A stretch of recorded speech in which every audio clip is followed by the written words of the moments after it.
morning, Grayson County High School. Today is February 10th, Friday, and let's go right into the news. Attention all first semester course students. The Coral Department is, once again, selling Little Caesar pizza kits. If you would like to participate in the sale of these kits to raise money for your spring trip, please see Miss Roberts ASAP to get your materials. Got a crush? The FBLA will be selling a fruit crush for $1. Crushes will be on sale during the lunches this week, Wednesday through Friday, or in Miss Thorne's room in K11. So stop on by and buy a crush for your crush. Nothing sweeter than a soda for your sweetie. Attention sophomores, juniors, and seniors. The Balfour representative will be here on Wednesday, February the 15th to distribute class rings and take late orders for graduation materials. If you have not ordered your graduation materials, there will be a $10 late fee. If you have any questions, go see Mr. Goodson. FBLA members, t-shirts are now on sale in Miss Thorne's room. They are $10 each. Stop by today and start wearing the coolest t-shirt around. Except for that senior shirt. That one's even better. Today's lunch will be meatloaf with a roll or pot roast with a roll, sweet potatoes, peas, fruit, and milk. Now, let's go to Jacob for our Fabulous Friday segment.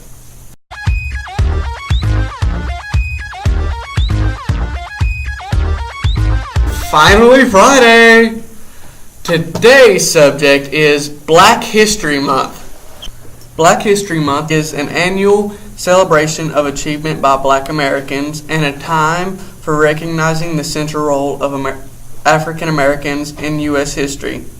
The event grew out of Negro History Week, the brainchild of noted historian Carter G. Woodson and other prominent African Americans. Since 1976, every U.S. president has officially designated the month of February as Black History Month.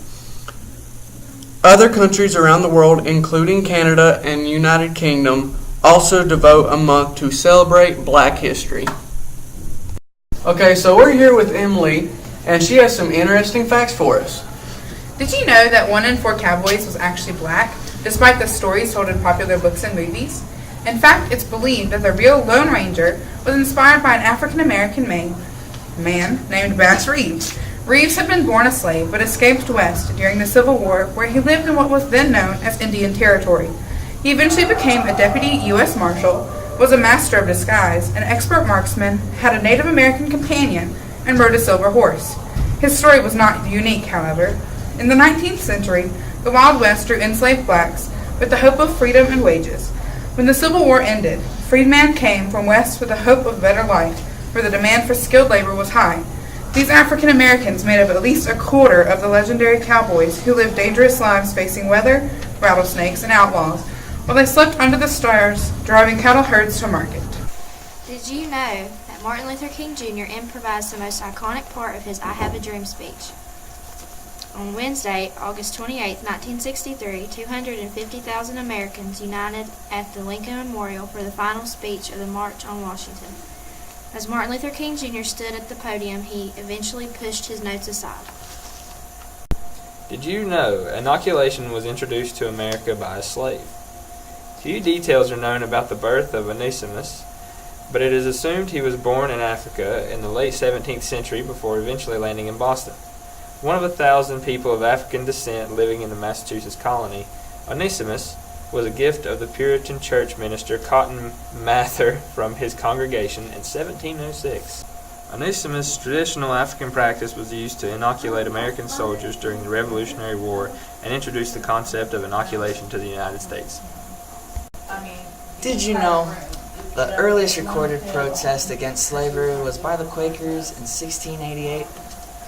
Quakers, known as the Society of Friends, have a long history of abolition. They saw the slave trade was a grave injustice against their fellow man and used the Golden Rule to argue against such inhumane treatment. But it wasn't until 88 years later that the Society of Friends officially denounced slavery.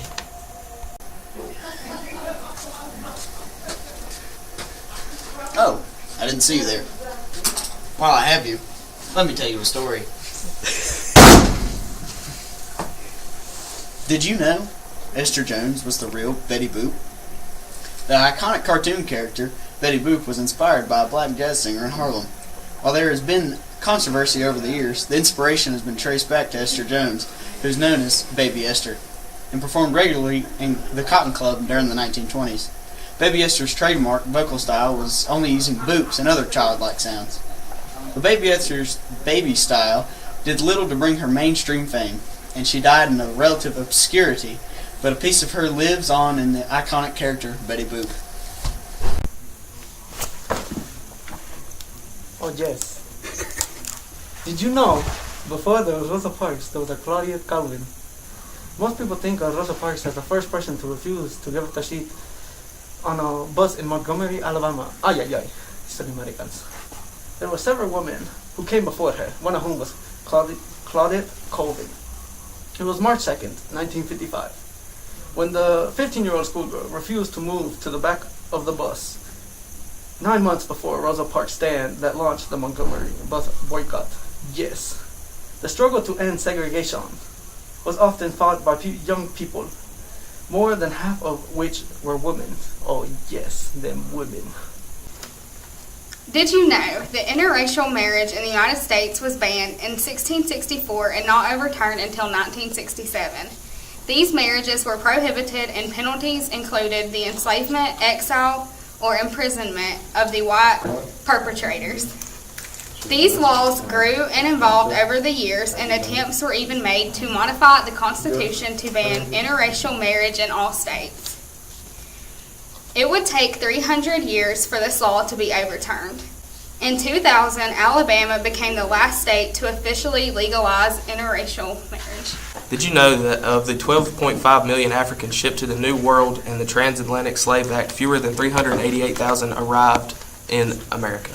Over 400 years, the majority of slaves found their way to Brazil, where they suffered incredibly high mortality rates due to the terrible working conditions. Brazil was also the last country to ban slavery in 1888. By the time the United States became involved in the slave trade, it had been underway for 200 years. The majority of its 388,000 slaves arrived in 1700 and 1886, representing a much smaller percentage than most Americans realized. Well, that was a great Finally Friday segment. Thank you everyone who participated in it, and now let's go to Austin for some words of wisdom. Today's words are from Dr. Martin Luther King Jr. Never, never be afraid of doing what's right, especially if the well-being of a person or animal is at stake.